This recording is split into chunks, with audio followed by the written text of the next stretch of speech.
Taking photos while you're traveling might be the field of photography where most people are interested in. Everyone loves to go on vacations and everyone loves to take amazing travel photographies. And in this video, I want to show you some tips and techniques that help me improve my travel photos so they become unique and not just some boring generic photos that you have seen a lot of times and you will never take a look at again when they rot away on your phone. And no matter if you have an expensive camera or you take pictures with your smartphone, this video is for you, and in the end I will show you my favorite setup for travel photography, so stick around for that. But without further ado, let's dive right in.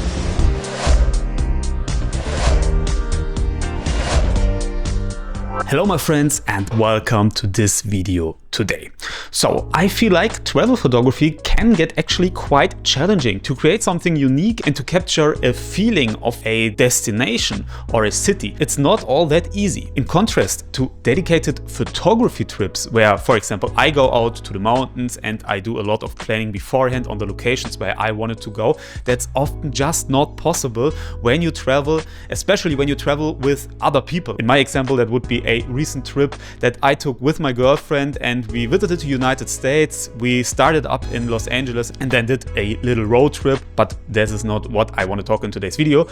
But we started up in Los Angeles and I love Los Angeles. I always enjoy coming back to the city. I somewhat just love the vibe, but it's not easy to photograph because a lot of things in the city are super famous and millions of people visit the city every year and take millions and billions of photos of these things. So to create something unique, it's really not that easy, but I tried and I found a few techniques that I want to share with you today, not just on this trip, but also on a lot of recent trips that I took. So let's start with tip number 1. So every time I go out and shoot, I always try not to think in single photos, but in sets of photos to show a bigger picture of, in this case, the city. I do this by creating 3 different kinds of photos. First up, we have the wide context shots where you basically establish the narrative. So in this case, this would be a broad overview over the city. In this case, I took this photo near the Griffith Observatory and I did a lot of other photographies there as well. But in my example, you see the whole city and everyone instantly knows where you are when you show them this photography. And while I quite like this photo, it's nothing too special and it really can't capture the vibe of this place in its own. So what I also do is I try to create this kind of mid-range shots. These would be the photos of, for example, buildings, of bridges, of, famous parks, famous locations. And as I said, this is not so easy because a lot of these places are visited by millions and millions of people every year who took billions and billions of photos, and to get something unique there can get quite challenging at times, but more on that in a second. And I do a third kind of photography also, and these are the detail shots. Shots that you might not recognize in an instant when you look at these photos, but in the sets of pictures they make sense, like for example street signs or shadows or detail shots of people, stuff like that. And with these sets of photos it's much easier to bring over a vibe of a place. This works basically for every destination that you could imagine. And this is also interesting because you oftentimes hear people say your pictures need to have stories, they need to tell stories behind them to be good. But I found it pretty hard to find a story in every single picture. But to create a story with multiple pictures is much easier. So the next thing I want to talk about is how I create photos on location, especially on famous locations. I talked about that a second ago. There are billions of pictures already existing of places like, for example, the Hollywood sign, Santa Monica Pier in my example here.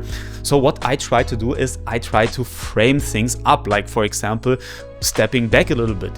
Try to find a nice foreground or even intentionally blur out the main subject in the background, because a lot of times people instantly recognize where you are and what you are taking a picture of, even if the subject is in the background and you can't see it in full detail right away, but it catches your eye instantly because everyone saw a picture of the Hollywood sign. But for example, when you find a nice location where you can frame it or you put something else in the foreground, then you can create kind of depth in your photo and it becomes more interesting to look at, I feel like, because it's something different that a lot of people haven't seen before. Next thing I want to talk about is shoot for yourself. I mean, obviously it's cool to show pictures to someone else and get compliments for that, but first of all, these photos and these trips, they are memories to you, and you want to look at these photos and, you know, get back to the moment you were there. So do not think for others, but think for yourself. What really matters to you, and shoot scenes and photos that, yeah, basically matters to you, that you can connect with, that you have certain memories with. And this is always a great idea. And I feel like if you do this, then the pictures became instantly more unique and more recognizable. And so I think this is always a good idea to implement a little bit when you are out there on trips and shooting travel photographies. Next up, we are talking about people. People in your photo, they instantly make photos feel more alive, but this is also easier said than done, because we all know crowded places where there are thousands of people. It doesn't feel like a unique and alive photo. It's more of, you know, you just feel like, yeah, well, this was a touristy location with a lot of people. So what I always try to do, I always try to find unique people. This doesn't necessarily have to be the people you travel with. These people can be strangers. Like, for example, in this shot here, we went to this beach on the Pacific and it was a beautiful sunset and the beach was beautiful. However, when there were no people in the shot, it looked kind of boring. Yeah, well, just another beautiful beach. I've seen thousands and thousands of photos of this. However, then I found this couple and I placed it intentionally in the frame, and I think the photo feels much more alive and much more relatable. Obviously, I don't know these people, so I try to blur them out here, but they are really small in the frame anyways. However, I think to intentionally place people in your photos can really make a difference, and this is always something that I look out for when I shoot photos. Next up, we have more of a philosophical thing, I feel like, because not every shot will be perfect. You will take a lot of photos and not every single one of them will look beautiful. However, with some shots, this is exactly what makes them unique and what makes them beautiful and what brings the photo to life.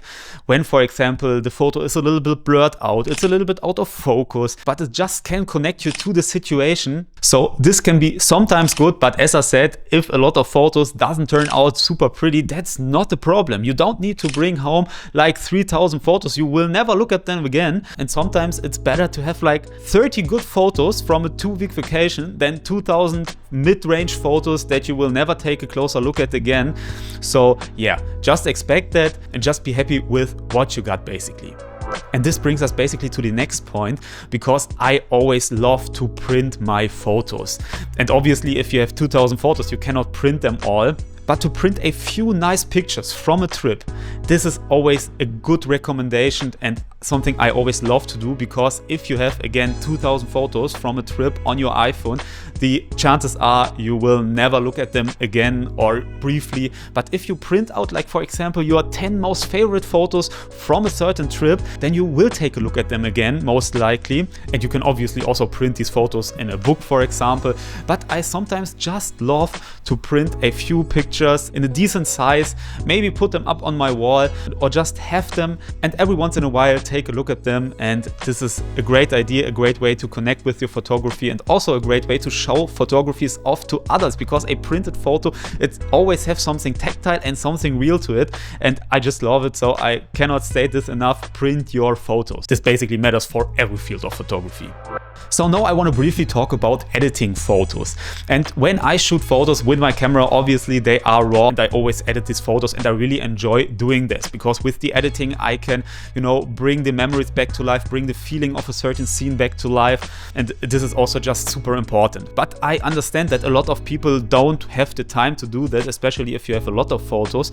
So what you can do is you can, for example, download the app to your phone before your trip. There are a lot of apps that recreate certain looks, like for example Leica has a free app where you can recreate the Leica look with your phone. I think there's also an app from Fujifilm, or you can just use Lightroom, for example, the Lightroom mobile app. It's free and you can just basically put a preset over your photos. You can do this super fast and your photo instantly become more memorable and more recognizable, and it got more feeling to it when you do this, I feel like. So this brings us nearly to the end of the video, but as I stated in the very beginning, I just want to briefly talk about my travel photography setup here. And when it comes to travel photography and situations I just talked about, so no dedicated photography trips here, then I always try to keep it as minimalist as I can get it. For example, I always try to bring only one lens and obviously one camera body, but no filters, no big tripods, just keep it light and simple. In this case, it would be my full frame camera, in this case a Sony a7R IV, and a 24 to 105mm lens. This lens is super versatile, I made a whole video about it. It's just great for basically every situation that you can imagine in photography. However, what I sometimes like to do is bring a prime lens, like for example a 50mm or a 35mm prime lens, because they are super fast and you can shoot great scenes in low light conditions. For example, at night, the 24 to 105 only has a f4 aperture, but I talked about that before. It's good enough for like 99% of things with the f4 aperture. So keep it light, keep it simple, don't bring a lot of accessories, I feel like, because every filter you have with you, you know, it makes you slower. You might lose some moments when you think, hey, maybe I will throw a filter on. Same goes for lenses. If you have like 3 different lenses in your backpack, chances are that you will miss a lot of shots because you think, well, I could take the shot now, but I want to change the lens first, because you might get distracted really fast. You see something in the distance and you have, for example, your standard zoom on your camera, 24 to 70mm, something like that, and you think, well, I want to do this shot now, but I want to do it with 200mm. So you open your backpack, throw on a new lens, and then you shoot it, and the scene is over basically, and you just could have shot it with the 70mm. Sure, it's a different angle with a 70mm, but at least you would have the shot. So again, keep it as minimalistic as possible. It will bring you a lot more joy on the go and on the location when you shoot travel photography.